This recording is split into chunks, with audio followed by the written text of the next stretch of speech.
Antagonistas del calcio. Ya hablamos un poco de antagonistas del calcio, pero hay que recordar un poco. Acuérdate, ¿quiénes son el nifedipino y el amlodipino? Los dihidropiridínicos, ¿ok? Los dihidropiridínicos. Entonces, una forma que te acuerdes es que di comienza con di, con la letra i, di, para que te acuerdes. Y niam también con la i, para que te acuerdes cuáles son los dihidropiridínicos. En cambio, el no dihidropiridínico, acuérdate que comienza con otro, ¿no? El bedi. Por lo tanto, ya tienes una forma de recordarlo. Los dihidropiridínicos se pueden usar con betabloqueantes, ya que compensan la vasodilatación y la taquicardia refleja. Los no dihidropiridínicos no deberían usarse con betabloqueantes porque potencian el efecto bloqueador sobre el corazón. Algunos efectos adversos: tenemos el estreñimiento que hace el verapamilo, bradicardia, insuficiencia cardíaca que hacen los no dihidropiridínicos y edema de miembros inferiores que hacen los dihidropiridínicos. Por ejemplo, en el tratamiento de la hipertensión arterial, los pacientes mayores de 55 años, como primera elección para tratamiento antihipertensivo se usa un calcio antagonista, sobre todo amlodipino. Pero si el paciente se le hinchan los miembros inferiores, o sea, se le hace un edema de miembros inferiores, se le bloquea el calcio antagonista y se le da una tiacida. Recuerda entonces, los calcio antagonistas son muy usados, sobre todo en personas mayores, porque permiten una buena relajación y hacen una buena, adecuada vasodilatación a nivel de las arteriolas, a nivel de las venas. Van a ayudar mucho. Uno de los efectos de los antagonistas de calcio es incorrecto. ¿Cuál de todos será incorrecto? Si ustedes observan, en todas las funciones, dice disminuye el inotropismo, disminuye el cronotropismo, disminuye el dromotropismo. Claro, ayuda a todo, relaja, pero el antagonista de calcio relaja todo. ¿Producen vasoconstricción? Nada que ver, va contra todo el efecto contrario, ¿no es cierto? Muy bien. Los nitratos. Los nitratos, ¿qué hacen los nitratos? Los nitratos son vasodilatadores venosos, sobre todo antianginosos muy importantes, trabajan en la insuficiencia cardíaca y en las emergencias hipertensivas. O sea, lo ves en insuficiencia coronaria, insuficiencia cardíaca y emergencia hipertensiva. Ya no tanto usado en la emergencia hipertensiva, pero vamos a ir con algunas emergencias y sobre todo emergencias que asociadas a lo que vendría a ser disecciones de aorta, donde sí el uso del diltiazem, por ejemplo, va bien. El resto de vasodilatadores son arteriales, como la hidralazina, la fentolamina, la clonidina, el nifedipino. Todo ese grupo son nitratos que en general van a ayudar a la vasodilatación.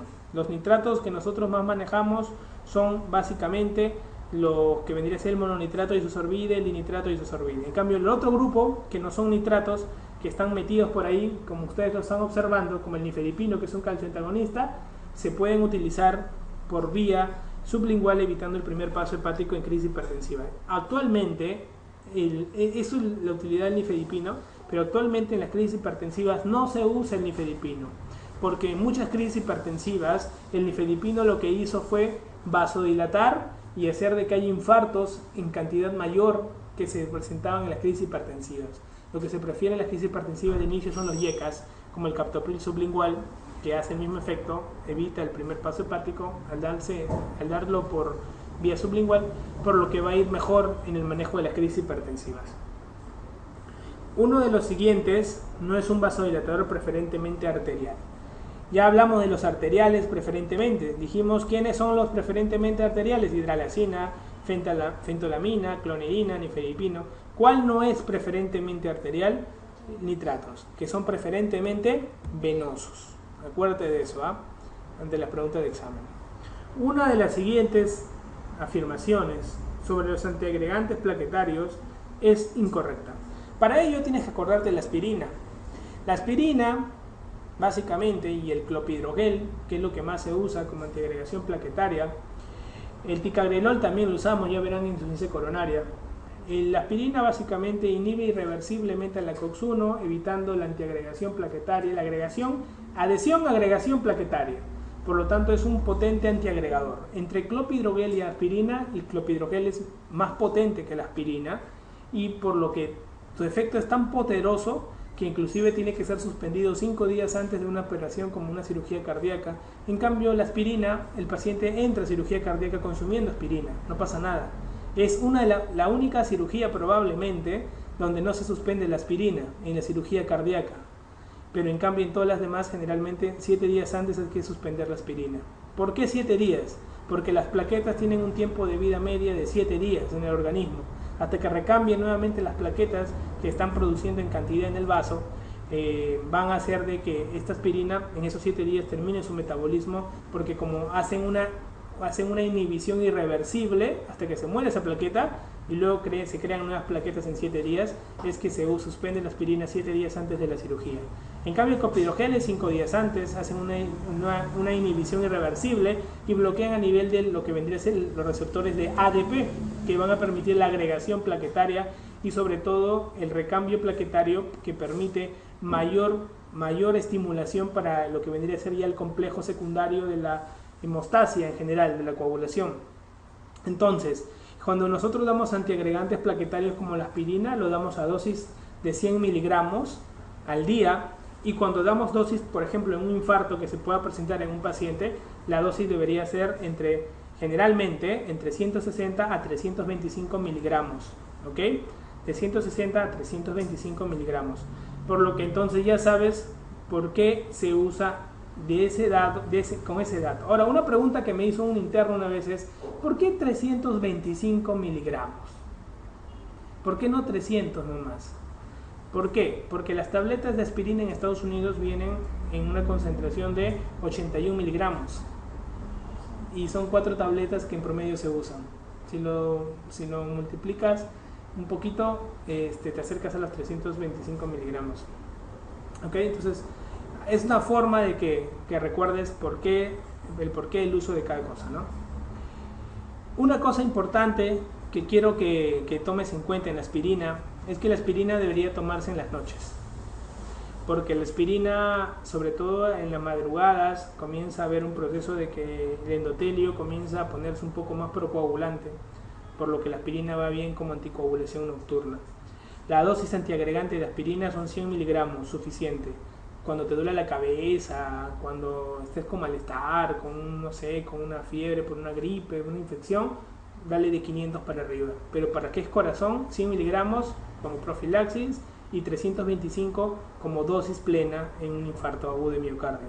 El clopidogrel es otro mundo, porque normalmente se da 75 miligramos al día, y cuando hay un infarto, generalmente, si no vas a hacer angioplastía, das 300 miligramos, o sea, 4 tabletas de clopidogrel, pero si vas a hacer angioplastía, das 8 tabletas de clopidogrel, o sea, lo cargas con 600 miligramos. ¿Ok? Entonces ya vamos a ver todos esos detalles en la insuficiencia coronaria y cómo se manejan los infartos. Vas a aprender las dosis, qué dicen las guías, todo eso, ya no te emociones.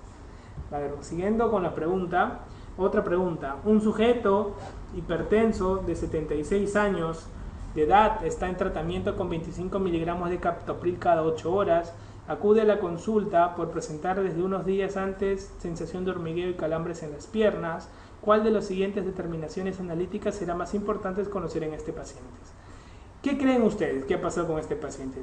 Cuando una pregunta te habla de un fármaco y te habla de síntomas, es que hay algo que está haciendo ese fármaco y te están mencionando en las claves dosar alguna sustancia. Si no te habló de digoxina, la clave 3 no podría ser. Lo demás que te queda es básicamente saber qué síntomas de todos estos electrolitos que están viendo se asocia a la clínica del paciente. Si hay hormigueo y calambres, ¿qué es lo que más vas a pensar? Pensarás más en calcio, potasio, magnesio, sodio no tanto, porque el sodio es más cerebral, por lo tanto te quedas con 3 claves y no sabes qué hacer. Estoy con calcio, estoy con potasio, estoy con magnesio.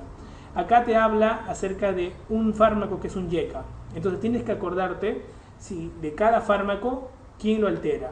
Cuando no hay nemotecnia de YECAs y de lo que vendría a ser en general captopril y calcio, no hay nemotecnia. Si hay nemotecnia de captopril y potasio, no hay nemotecnia de captopril y magnesio, por lo tanto la clave es potasio. Pero ¿cómo es así? El potasio, ¿qué ocurre en este paciente? Se aumentó, hizo hormigueo e hizo calambres. Entonces, el captopril eleva el potasio en la sangre.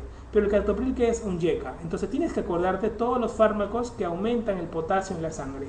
Para ello te he hecho una nemotecnia y te he traído la nemotecnia, que es ahorra. En vez de ahorrar vida, vas a decir ahorra vía. ¿Cómo es eso? ¿Quiénes son los fármacos que aumentan el potasio en la sangre? Los ahorradores de potasio, valga la redundancia. Los beta bloqueadores, los YECAs, la heparina y la aldosterona, que es un diurético que está metido en este grupo. ¿Ok? Entonces, ¿quiénes son los que permiten ahorrar potasio en general? Ahorradores de potasio.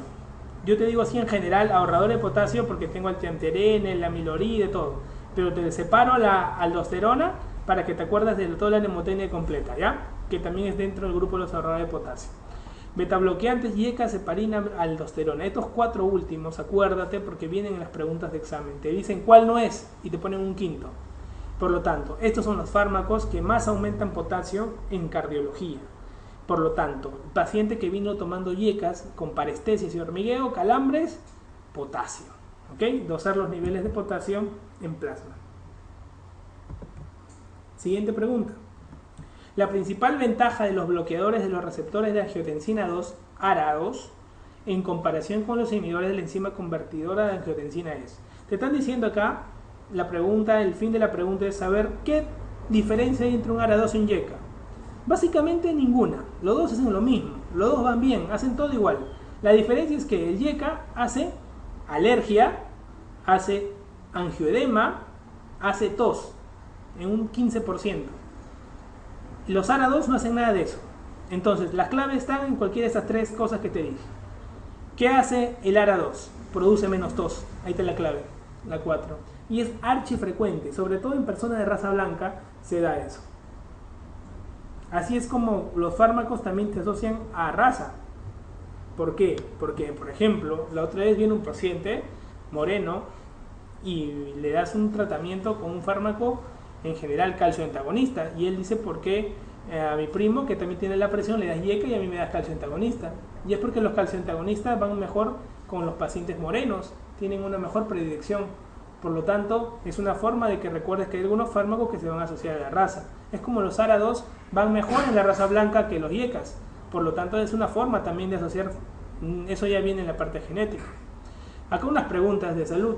Han demostrado reducir la morbimortalidad en la insuficiencia cardíaca. ¿Cuál es? Entonces busca la clave más completa. ¿Cuál de todo este grupo? Donde diga digitálicos, lo eliminas. Porque no andes furosemida, también lo eliminas. Te quedas entre la A y la B. De los dos, ¿cuál es la más completa? La B. Enalapril y carvedilol. En el tratamiento de la hipertensión arterial, entre los bloqueadores de receptores beta 2, ¿cuál tiene propiedades cardioselectivas beta 1 a dosis convencionales? ¿Cuál es el que tiene a dosis convencional beta 1? Atenolol. ¿Ok? Atenolol. Eso ya lo hemos visto también. La acción de la lidocaína utilizada como antiarrítmico consiste en ¿qué? ¿Cuál de todas estas formas trabaja la lidocaína? De todo lo que te he hablado, te dije que te acuerdas que disminuye la excitabilidad cardíaca y todo, o sea, reduce la automoticidad normal del corazón, ¿no es cierto? Perfecto. Paciente con fibrilación auricular e insuficiencia cardíaca que recibe tratamiento con digoxina. ¿Cuál es el fármaco que al ser administrado causa mayor riesgo de intoxicación digital? ¿Cuál de todos ellos creen que causa mayor riesgo? Al toque la van a sacar. ¿Por qué? Porque hace depresión de potasio y hace que la hipopotasemia y hace que la digoxina se quede más pegada a su receptor. Por lo tanto será la furosemida. Varón de 70 años con diagnóstico de insuficiencia cardíaca en tratamiento con digitálicos, diuréticos e YECAS. Presenta anorexia, vómitos y santopsias. ¿Cuál es el diagnóstico clínico? Al toque. Intoxicación digitálica. ¿Ok? ¿Se dan cuenta las preguntas del ENAN y de salud? Se van regalando. ¿Cuál de los siguientes fármacos disminuye la mortalidad en la insuficiencia cardíaca con disfunción sistólica? Y dijimos que el que más todavía, ¿no? El que había tenido más estudios. El carvedilol, que tiene bloqueo alfa y bloqueo beta. Varón de 42 años con hipertensión arterial y tratamiento con propanolol. En los últimos 3 meses presenta cuadros anginosos, por lo que se le prescribió otro fármaco que el paciente no recuerda. El paciente acude a consulta médica presentando hipotensión arterial y bradicardia. ¿Cuál es el fármaco casual usado en el cuadro clínico? ¿Cuál creen? Entonces acá es una pregunta, si se dan cuenta, el que lee esto dice, pucha, qué maleado. Es una pregunta del ENAM del 2010, maleada. Porque dicen, pucha, ¿qué fármaco será? Pues se parecen tanto. Entonces vamos a analizar la pregunta. Primero te dice un paciente con hipertensión arterial. que ya está en tratamiento con propanolol, con un beta bloqueante, ¿ok? Lo que más te van a preguntar, beta bloqueante, ahí está. En los últimos 3 meses presenta cuadros anginosos. El beta bloqueante también ayuda al cuadro anginoso, pero encima, como tiene la angina ahí metida, se supone que le han dado un fármaco para disminuir la angina, pero no recuerda el fármaco. Ahora, el paciente consulta por hipotensión y bradicardia, o sea, el fármaco que le han dado le ha bajado la presión y encima ha hecho bradicardia, o sea, potenciado el efecto bloqueador con el propanolol, que es un beta bloqueante. ¿Cuál del grupo de calcio antagonistas hacía un beta bloqueo, te acuerdas? Potenciado, el famoso BEDI, verapamilo y diltiazem. Ellos hacen bloqueo, porque el nifedipino, ¿qué haría? El nifedipino haría una hipotensión y una taquicardia refleja, ¿verdad? Eso es lo que haría. Pero acá no, acá de frente te está hablando de hipotensión y bradicardia y no recuerda qué fármaco. Por lo tanto, ¿cuál es el fármaco probablemente que le habría dado su médico? Tienes ahí las claves. Mira, porque algún grupo me puede decir nifedipino, otro amlodipino, otro verapamilo.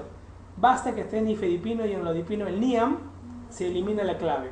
Te quedan nitro, vera y sildenafilo. Si te ponen sildenafilo, acuérdate que te lo ponen para que digas, tiene hipotensión porque se chocó el pata, ¿no? El sildenafilo haría ese efecto si te lo das con un calcio antagonista, ¿ok? Como el nifedipino y sildenafilo, eso te haría hipotensión, pero no te haría bradicardia, te haría taquicardia. Por lo tanto, sildenafilo no es. Nitroglicerina hace vasodilatación netamente venosa, por lo tanto haría hipotensión arterial, pero haría taquicardia, y acá está haciendo bradicardia. Y la nitroglicerina, darle a un paciente versus el verapamilo, que en cambio bloquea, hace bradicardia, hace hipotensión y encima es un calcio antagonista, es lo que más se acerca con nuestro paciente. Por lo tanto, la clave sería verapamilo. ¿Se dieron cuenta por qué el efecto de acordarse el BED y el NIAM, con quién se da, ¿no? En las preguntas clínicas se mezclan. Varón de 65 años con antecedente de hipertensión arterial e insuficiencia cardíaca grado funcional 2, en tratamiento crónico. ¿Cuál de los siguientes fármacos reduce la poscarga del ventrículo izquierdo? ¿Cuál es el fármaco que reduce la poscarga? Pues un fármaco que haga una dilatación arterial de la aorta y de todas las arterias que están por ahí. ¿Cuál de todo este grupo será? El enalapril. El enalapril hace un bloqueo, una vasodilatación periférica, por lo tanto disminuye la poscarga y hace que reduzca el trabajo en el ventrículo izquierdo. El ventrículo izquierdo se favorece con los YECAs, porque también ayudan a inhibir la remodelación miocárdica en pacientes con insuficiencia cardíaca.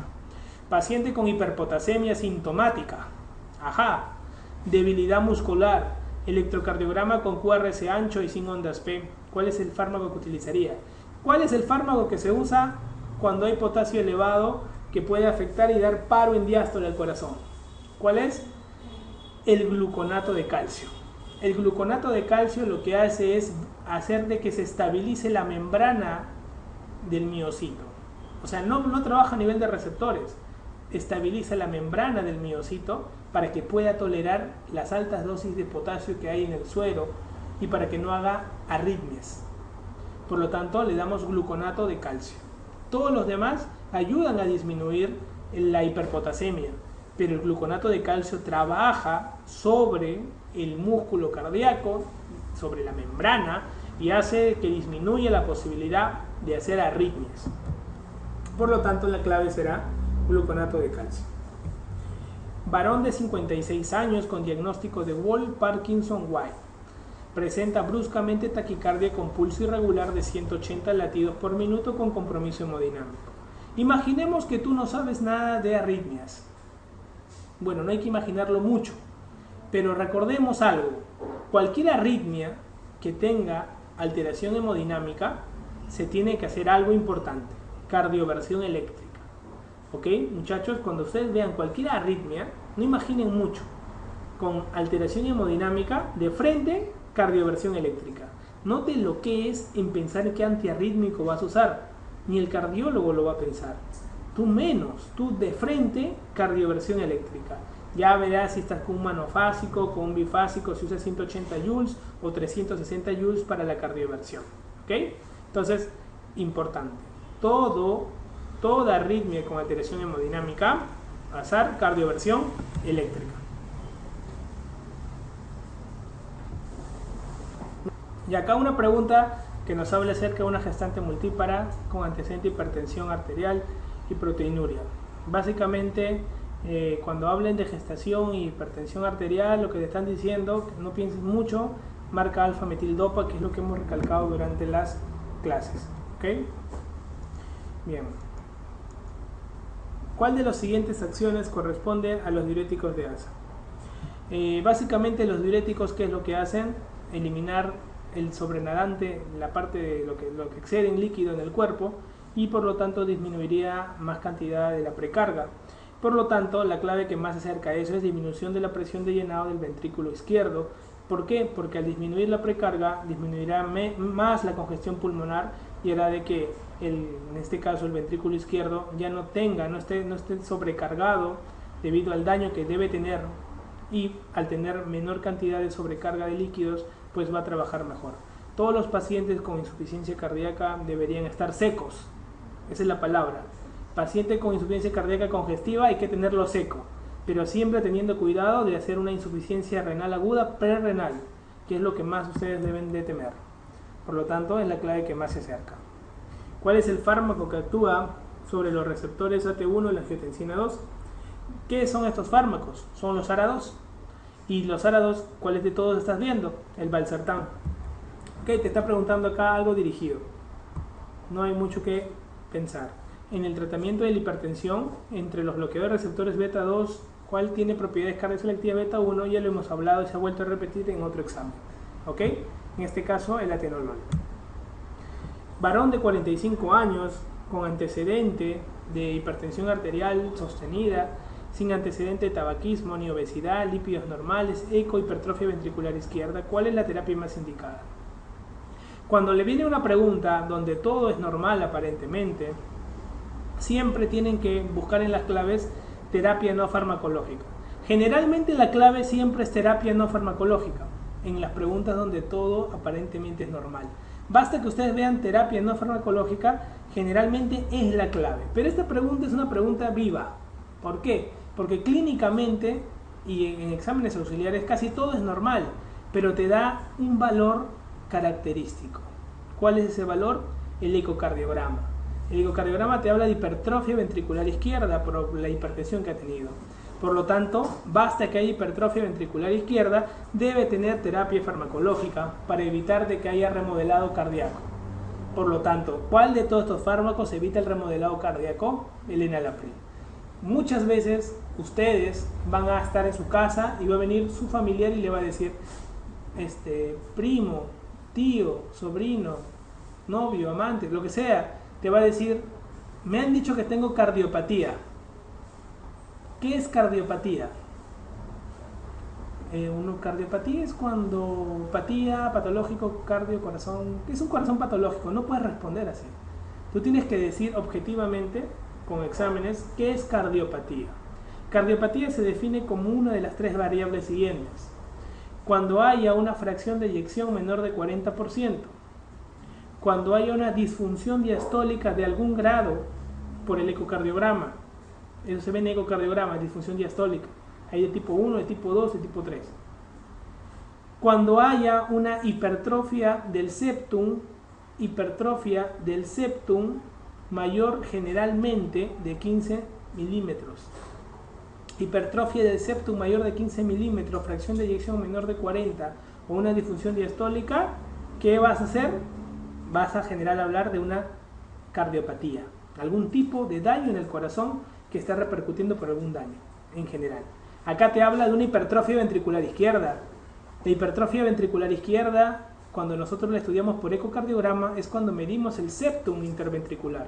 El septum normalmente mide menos de 10 milímetros, es igual que la pared posterior, pero cuando mide más de 15, decimos que ya tiene una hipertrofia ventricular generalmente moderada, y vamos a decir nosotros en este caso que tiene algún grado de cardiopatía. Por lo tanto, el paciente tiene grado de cardiopatía, tiene que tomar un fármaco que evite la remodelación miocárdica, y este fármaco que en este grupo de claves el que más se acerca es el enalapril. En un paciente con cuadro de angina de pecho de tipo estable y asmático, ¿Cuál es el esquema terapéutico? En el esquema terapéutico, ¿qué se puede incluir? La pregunta es clave. Te habla de angina y te habla de asma. ¿Qué te está diciendo con eso? Que no deberías dar beta bloqueantes. Por lo tanto, buscas todas las claves que diga beta bloqueantes y la eliminas. Te quedas con la E, ¿no es cierto? Entonces, inmediatamente tienes que definir el cuadro. Señale usted cuál sería el fármaco que daría a un paciente con arritmia ventricular. ¿Qué fármaco daríamos a un paciente con arritmia ventricular? En general, tú das a un paciente con arritmia ventricular la procainamida. La procainamida puede darse en un paciente con taquicardia ventricular.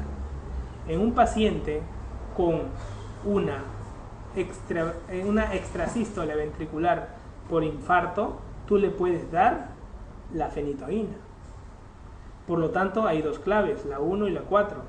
En general, cuando tú veas claves parecidas, lo más probable, y ves una clave que dice todas ellas, lo más probable es que marques todas ellas. Pero básicamente en las arritmias ventriculares, generalmente, la primera elección es procainamida en el caso de ser una taquicardia ventricular o silocaína. La fenitoína también se presenta como un antiarrítmico seductor en este grupo. La miodarona, más que todo, y la quinidina ayudan mucho en las taquicardias supraventriculares. ¿Ok? En las supraventriculares. Entonces, cuando te veas estas claves, porque es una pregunta, Mir, que puede ser impugnada incluso, porque si tú analizas bien, la difenilinantoína, o sea, la fenitoína y la procainamida van en taquicardias ventriculares. Y la quinidina y la miodarona van sobre todo en arritmias supraventriculares. Por lo tanto, estás 50-50 y tienes una que dice todas ellas. Entonces, una forma de hacer estas preguntas donde tienes dos preguntas que eliminen otras dos preguntas es marcar la mayoría, porque generalmente es una forma de salir del paso. O sea, nunca te vas a quedar con una de todas. Mejor es quedarme con las dos y algún efecto va a tener, ¿no? Es una forma de responder a estas preguntas. Acá la clave te pone procainamida. ¿Por qué? Porque generalmente de todo este grupo, la que se usa en taquicardia ventricular como primera elección es la procainamida.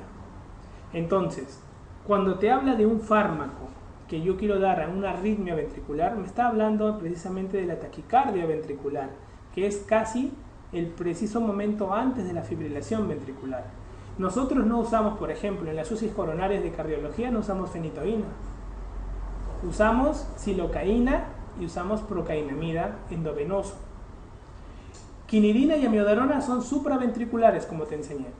Por lo tanto, de todo este grupo, no marques todas porque te suena que todas deben ser, sino marca la que más poderosa se acerca en la parte teórica y en la parte práctica.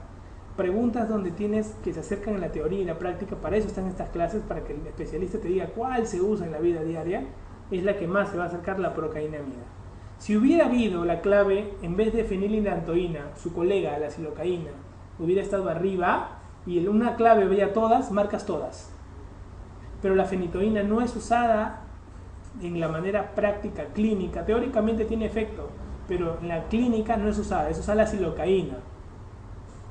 Taquicardia ventricular, acuérdate el algoritmo. Paciente con taquicardia ventricular que viene chocado, cardioversión eléctrica. Paciente con taquicardia ventricular que viene no chocado, o sea, con buena presión, vas a utilizar dos cosas. Si el paciente tiene QRS en general, QTs un poco prolongados, puede dar torsada de Points, por lo tanto, sulfato de magnesio. Si su QT no es tan prolongado, está normal, puedes utilizar procainamida o puedes usar silocaína, lo que tengas a la mano, ¿verdad? Perfecto. Entonces son las 4 cosas que vas a manejar las taquicardias ventriculares, que son arritmias que se establecen sobre corazones enfermos. Las taquicardias ventriculares, generalmente el paciente que viene con una taquicardia ventricular, su corazón está enfermo, 75% tiene algún daño, alguna insuficiencia aórtica, una estenosis mitral, ha tenido infarto, hay algo que ha originado la taquicardia ventricular. Entonces, procainamida, no te olvides, este fármaco de grupo 1C, ¿ok? Por lo tanto, es importante que domines antiarrítmicos. Señale los antiarrítmicos que prolongan la repolarización. Eso yo te lo enseñé. ¿Quién prolongaba? La amiodarona. Prolonga la repolarización. Pero hay tres claves que tienen amiodarona. La 1, la 2 y la 5. ¿Ok? Tienen amiodarona. Por lo tanto, vamos a comenzar a jugar al descarte. La 2, para eliminar la pregunta 1. ¿Qué es digital? ¿Prolonga la repolarización? No. En la digital dijimos está en el bloqueo. Así que no tiene que ver ahí. Por lo tanto, la 1 no podría ser. Me quedo entre la 2 y la 5. Vamos a eliminar la 1. El bretilium yo no te he mencionado, pero el bretilium está en el grupo 3, junto a la amiodarona. Los dos son primos hermanos. Todo el mundo habla de la amiodarona. ¿Ok? Entonces, entre la 2 y la 5, ¿cuál marcarías? La 2. Pero eso es porque tú sabes ahora que es del bretilio. Pero si no supieras, ¿marcarías igual o no? Claro, porque sabes que la 1 no lo es suficiente, te quedarías con la 2. Es una forma de, sabiendo, has respondido bien, y sin saber, también. Entonces, es una forma de descartar claves, uno con conocimiento y otro, no es champa, sino saber descartar claves. Ahora, otra pregunta. La dopamina administrada a dosis bajas, ¿qué provoca? Ahora, miren acá. La dopamina, yo les enseñé que tenía 3 tipos de efectos sobre los receptores, ¿se acuerdan? Bloquea los receptores D, bloquea los receptores B y trabaja sobre los receptores A. ¿Ya? La dopamina trabaja sobre los receptores D, B y A. Cuando trabaja sobre los receptores D, sobre todo hace vasodilatación renal y esplácnica. Cuando trabaja sobre los receptores beta, hace contracción miocárdica. Cuando trabaja sobre los receptores A, hace vasoconstricción sistémica. Entonces, acuérdate, DBA, DB, dopamina, DB, DBA, receptores D, receptores B y receptores A. ¿Por qué te pongo este orden? Porque precisamente hay un orden de dosis. De 0,5 a 2 microgramos por kilo minuto son receptores D, hacen vasodilatación renal. Pacientes que no responden a infusión de furosemida, incluso le agregan infusión de dopamina, que a últimos artículos dicen que no es bueno y no responde igual, no tiene eficacia. Pero cuando te pregunten infusión de dopamina para riñón, la dosis es de 0,5 a 2 microgramos kilo minuto. Esa es dosis baja. Una dosis moderada es de 0,3 a 0,4 hasta 0,7, 0,8 microgramos por kilo minuto, que es receptores beta, donde generalmente lo que va a hacer el paciente en general es vasoconstricción. En este caso, una contracción miocárdica, perdón. Y cuando son receptores un poquito alfa, que son las dosis más altas, un poquito más altas, que son de 0,6, 0,7 hasta 1, 1,2 microgramos por kilo minuto, receptores alfa hacen vasoconstricción. La pregunta acá te dice dosis de 0,5 a 1 microgramo por kilo minuto. O sea, vasodilatación no es. Va a ser aumento de resistencia vascular, bradicardia, disminución de gasto, vasoconstricción. Vasoconstricción. ¿Okay? Entonces, cuando la dopamina a la dosis que estamos estableciendo, ¿será cuál? Será de contracción miocárdica o vasoconstricción. De todas estas, la que más se acerca es vasoconstricción, ¿no? Porque ha usado parámetros mayores en el caso de la dosis. Generalmente de 0,05 a 2, de 2 a 6 y de 7 a 10. Las 3 dosis que usamos de concentración de dopamina. El hipotensor, que debe su efecto a una combinación de reducción de la contracción miocárdica, disminución del gasto cardíaco y una consecuente disminución de angiotensina 2, ¿cuál es? ¿Cuál hace las 3 cosas? Disminución de la contracción miocárdica, disminución del gasto cardíaco, disminución de la angiotensina 2. Esta es una pregunta muy buena del MIR. ¿Por qué? Porque los beta bloqueadores no solamente disminuyen contracción miocárdica, no solamente que por ello disminuyen gasto cardíaco, sino los beta bloqueadores disminuyen los receptores de aldosterona que se encuentran a nivel de ¿dónde? A nivel de todo el sistema renina, angiotensina, aldosterona. Las células que componen el aparato del sistema yuxtaglomerular tienen receptores de aldosterona que van a estimular también a lo que vendría a ser la angiotensina 2. Por lo tanto, este beta bloqueo ayuda a disminución de la angiotensina 2 en la producción en general. Por lo tanto, disminuiría la producción de angiotensina 2 al bloquear la renina, en toda esta cascada del sistema regulador del aparato yuxtaglomerular, los beta bloqueadores. Por eso el efecto en general que vamos a encontrar es de beta bloqueadores. La clave, el único beta bloqueante que está es el propanolol. Una muy buena pregunta. La nitroglicerina, ¿qué efecto tiene? Ya hemos hablado de la nitroglicerina. La nitroglicerina pertenece al grupo de los nitratos. Por lo tanto, ¿cuál es de todos el que más se acerca? Si analizamos bien, dilatar las arterias coronarias sería el que más se acerca a todo este grupo, ¿no? Que es el efecto que tiene la nitroglicerina. Y aumenta la carga de sangre que hay en el corazón, mejorando el aporte de oxígeno al miocardio. ¿Cuál es la terapia de primera opción en las arritmias ventriculares causadas por isquemia miocárdica aguda? ¿Cuál es? Le hemos dicho. Disminuiría incluso lo que vendría a ser la automaticidad normal del corazón, disminuye las extrasístoles ventriculares en la fase precoz, sería la lidocaína. La silocaína, acuérdense, pregunta reciente médico del año 2012, isquemia miocárdica, infarto miocárdico que tiene proclive a hacer arritmias, silocaína.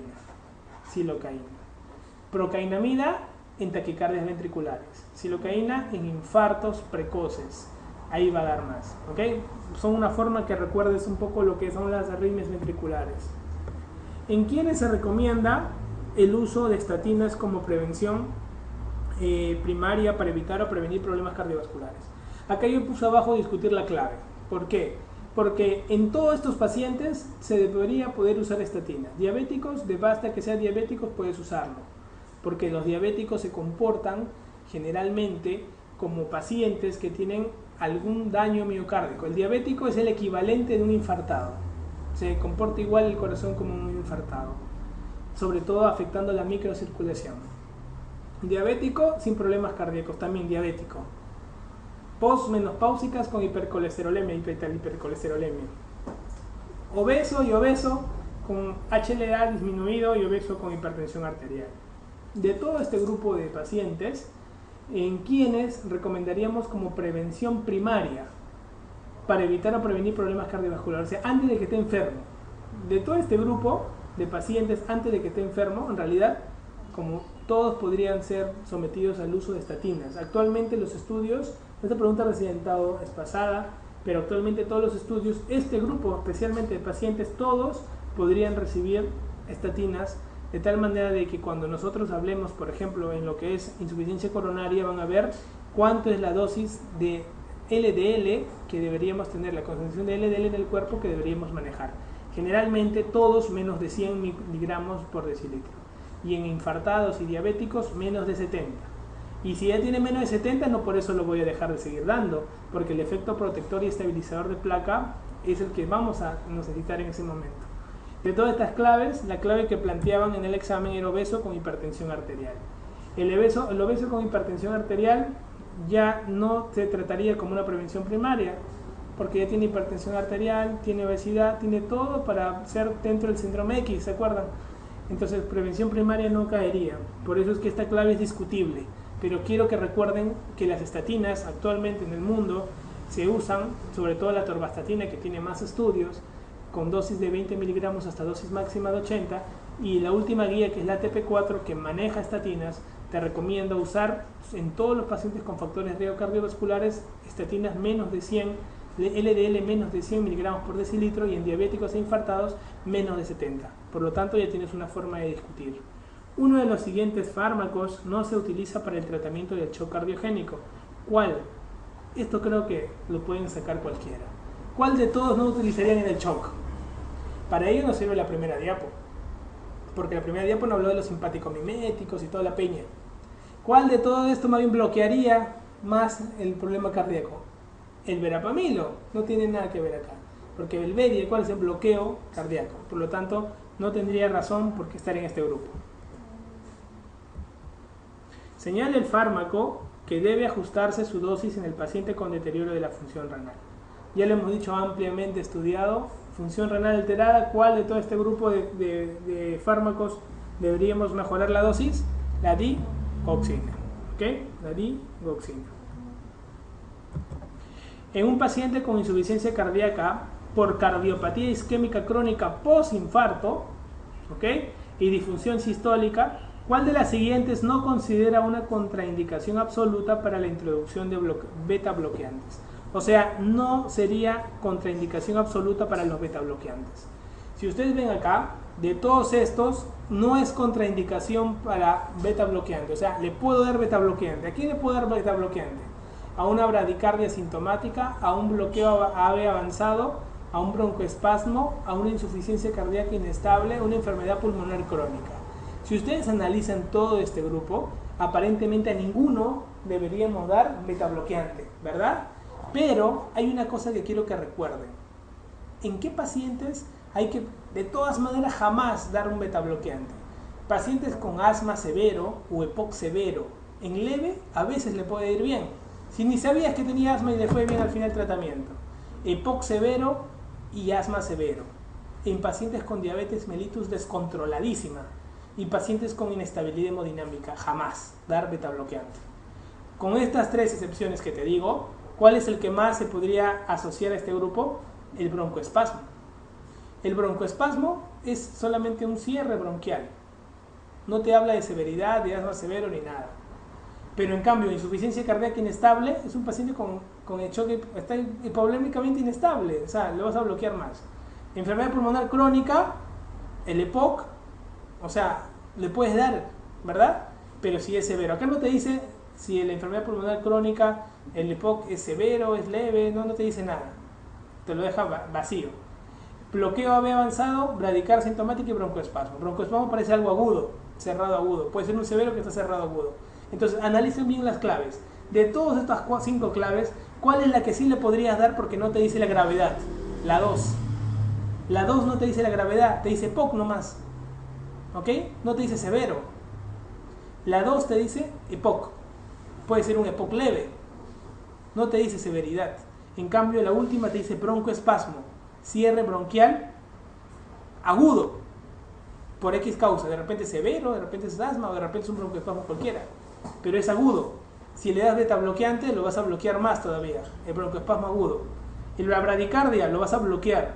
El bloqueo AV avanzado lo vas a recontra bloquear. Prohibido. La insuficiencia cardíaca inestable va a estar más inestable. Pero el EPOC no te dice si es leve, si es severo. Por lo tanto, de todas estas claves, la que menos afectarías a este paciente sería la clave 2. Al que menos afectarías. Porque todos los demás tienen un toque más de avanzado y de deteriorado su situación. ¿Ok? Hay preguntas que van a venir así, que te vas a ir contra tu estudio. Nuevamente, asma y EPOC severos. Diabetes mellitus difícilmente controladas y alteración hemodinámica. Son 3 cosas que nunca hay que dar, en este caso beta bloqueantes. Bien, hemos llegado a la parte final de fármacos en cardiología. Hemos hecho un repaso sesudo de toda la farmacología en cardiología que va a permitir darte las armas para poder enfrentar las siguientes clases. Ya nos estaremos viendo en las siguientes clases de desarrollo. Te recomiendo volver a escuchar el video, repasar, leer los manuales y sobre todo que puedas un poco resumir con lo que se te va a presentar en los videos y la práctica médica diaria, llevarla. Sobre todo hay nombres que no te van a sonar al comienzo, pero al fin y al cabo lo que te he mostrado en lo que es farmacología cardíaca es lo único que te van a preguntar en los exámenes, tanto de NAN, en salud o residentado médico. Por lo tanto, hay que volverlo a repasar, entender las fases de los procesos y sobre todo hacer mnemotecnias que de repente te van a hacer recordar algunas frases importantes o contraindicaciones de fármacos. Ya nos estaremos viendo. Un saludo para todos.